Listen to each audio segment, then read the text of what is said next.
بابين تەماشای ئەوە بکەین و بزانین ئەم تەناسوقە چۆنە.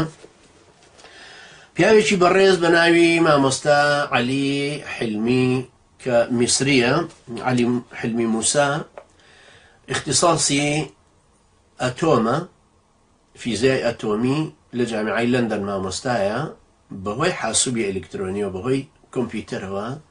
ئەویش ئەمە هاتۆ بە خەیاڵێ بزانە کەلیماتی قورئان چەندی زمانی عەرەبی بەکارهێناوە و چۆنی بەکارهێناوە.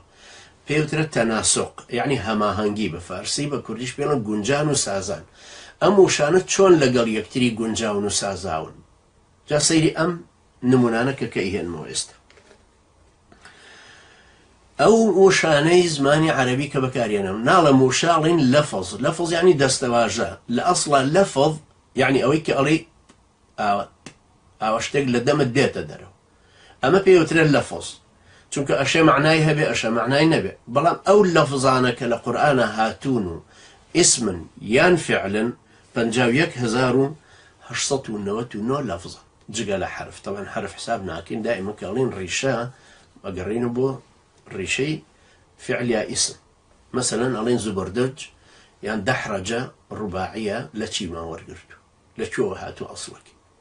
کە ئەڵێن عەقڵ لە عەرەبیە لە چێوە هاتووە؟ لە عەقەلە، یعنی بەستیەوە. عەقلها وتەوەکل، پێغەمبەری خوا عەلەیهی سەڵاتو وەسەلام بە کابرای حوشترەوانی وت کە حوشترەکەی بەرەڵا کرد هەر لە مزگەوتەکەوە، فەرمووی عەقلها وتەوەکل. وتی تەوەکلم بەخوا کردەوە کە نایبەستنەوە، فەرمووی نا بیبەستەرەوە وتەوەکلیش بەخوا. عەقلها، عەقلیش لەمەوە هاتووە کە ئینسانە بەستێتەوە، ڕەفتارەکانی بەستێتەوە بەهۆی کە پارسەنگانە ڕەفتارکە. لەم 51899 لەفزەیە کە لە قورئانی پیرۆزە هاتووە، ئەوەی کە غەیری ثولاثیە، وەکو بەرزەخ مەسەلەن، خەردەل، سەلسەبیل، ئەوانە کە هاتوون ئەوە غەیری ثولاثین، چونکە ئەسڵی زمانی عەرەبی هەموو یەگەڕێتەوە، وەکو وتم ئیستەخرەجە ئەیگەڕێنیتەوە بۆ خەرەجە، وەکو ئینزیلاق ئەیگەڕێنیتەوە بۆ زەلەقە. ئەوانە حرفەی زیادەی پێڵێن، و لە سەرفا پێوترا ئەگەڕێتەوە بۆ جەدرەکە بۆ ئەسڵەکە کە زەلەقەیە ئەگەڕێتەوە بۆ ئەمانە. ئەگەر 167 لەفظ کە ڕوباعین و خماسین ئەوانەی لێ دەرکەین لەم 51,000 باقیەکەی تری هەمووی ثولاثی. 51,899 167ەکەی لێ دەرکە، باقیەکەی تری کە ئەمێنێتەوە هەمووی ئەسڵی ثولاثین. ئەم ئەسڵی ثولاثیانە سەیری کە چۆنی بەکارهێناوە. سبحان الله، تەماشاکەین ئەوەی کە ئەمێنێتەوە 8170 هەرچی شتێ کە بە ئەلف دەسی پێکرد، واتە ئەوەی کە ڕیشەکەی ئەلە، ئەیە، هەمزەیە، وەکو ئەڵێن ئەبا وەستەکبەرە، ئەبا ئیستەکبەرە.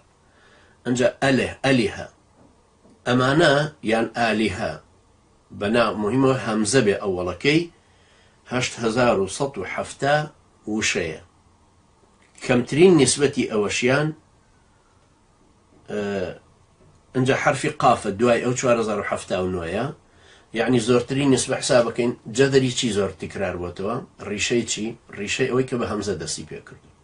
ئەنجا بە قاف دەستی پێکردو 4079، ئەوەی کە زۆر کەمیشە بە ثا دەستی پێکردووە کە 253، وەکو بۆ نمونە ثەمەن 253، بەڵام ئەویان 8000 و ئەوەندەیە کە بە هەمزە دەستی پێکردو. دوای دێنە سەر ئەوەی کە چەند جەدری بەکارهێناوە. 76 بەکارهێناوە، 76 جۆر ڕیشەی بەکارهێناوە لە مەجموعێکە. ئەبینین کە لە 140 کەلیمەکانەکە. زۆرترین کەلیمە کە هەمزەی لە ئەوڵەوە لەسەر لەگەڵ یا زۆرترین ئیشتقاقات کە لە وەرگیرا بە 2850. کەمترینیشان ئەبیقەیە.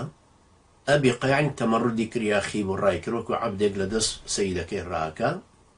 ئەوە لە سوورەتی لە باسی سەیدنا یونسایە، یەکجار بەکارهاتوە لە قورئان، بەڵام ئەوی تریان 2850 جار وەکو ئەلیها بەکارهاتوە.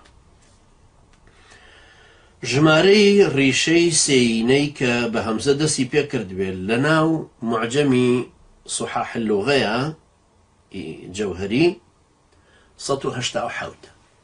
سەیریکە لە قاموسەکەیە لە معجەمەکە. یاختەمان کەلیمەی قاموس غەڵەتەوە بڵێت، چونکە ئەسڵ قاموس ناوی کتێبێکە، قاموس المحیطی فەیروزابادی، بۆیە كورد بغلط عليه قاموس بكردك الراسك بلي فرهنگ بس بعربية بلي معجم أم معجمي صحاح اللغة 187 جار 187 كلمة همزة دسي بيا كردبي قرآن شني بكار هنا أبو 76 يعني قرآن لسطا تشلي أو بيتاني بكار هناك أو ريشاني بهمزة دسيان بيا كرد لسطا تشلي أمانة پاشان دێنەسەر نمونەیتر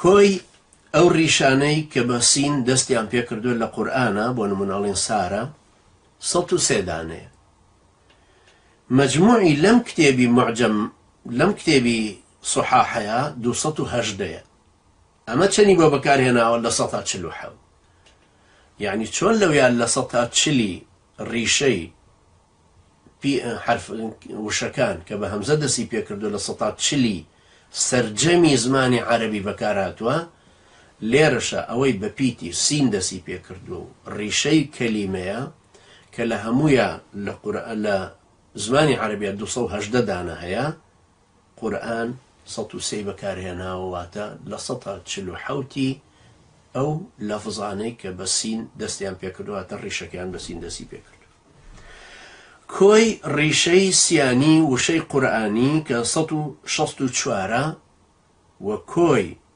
هەمان شێوە کە لە قورئانە لە سوحاحی اللوغەیە هەیە 4814 ئەمەی تر کە ئەیبینی ئەمەشیان لە 134 کە بەکاری هێنا نووسەر نییە لە جیهانە نووسەر نییە لە جیهانە بتوانێت لە زمانی عەرەبیە و لە ناو عەرەبە بتوانێت لە 134 ئەم وشانە بەکاربێنێتەوە کە قورآن بەکاری هێناوت قورآن هەرێکێ لەوانش کە بەکارهێنێ بە شێوازی جیاواز لە مەوقعی جیاواز کە هەموو شێوازی بەلاغی خۆیان هەیە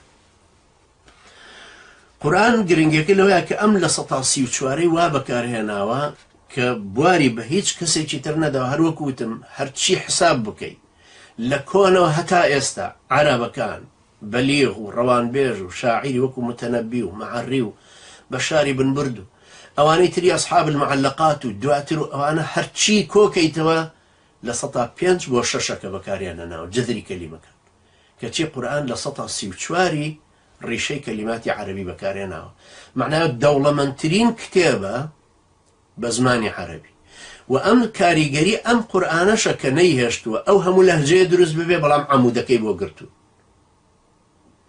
بربڕی پشتی زمانە عەرەبیەکەی بۆ گرتوون قەفەزەی سنگەکان جیابوونەتەوە وەکو لەهجەکان هەموو پێویستیان بۆی بگەڕێنەوە سەر بربڕی پشتەکە ئەوەش گەورەی قورئانەکە و تەئسیری قورئانەکەیە بۆیە زمانی قورئانەکەش زمانی عەرەبیەکەش بۆ خۆی وەکو موعجزەی لێ هاتووە سەیری زمانی ئینگلیزی کەن بۆ نمونە 14 لەهجەی هەبوو پێشەوەی کەوا ئێستا هەموو ئۆکسفۆرد جامعاتی گەورەی بۆ بکرێتەوە زمان بخوێنرێ و فەرهەنگی زۆر گەورە و مەشهوری هەبێ 14 لەهجە بوو ئێستاش تەمان لەهجەی وێڵز لەگەڵ مقاتەعەکانی ترە بۆ نمونە فەرقی هەیە زمانی ئەڵمانی هەروایە ئەوەی شکسپیر نووسیوەتی 300 ساڵ لەمەوە پێش کەچی ئێستا کەس ناتوانێت بیخوێنێت ئەوەی ئیمرؤ القەیس نووسیوەتی 1400 ساڵ لەمەوە پێش ئێمەش دەتوانین بیخوێنینەوە تێی بگەین بەهۆی زمانی عەرەبی ئەو ئاەتەی 1400 ئەوەندە ساڵ لەمەوە پێش هاتۆتە خوارەوە کابرایەکی مەغریبیش دەتوانێت بیخوێنێتەوە تێی بگە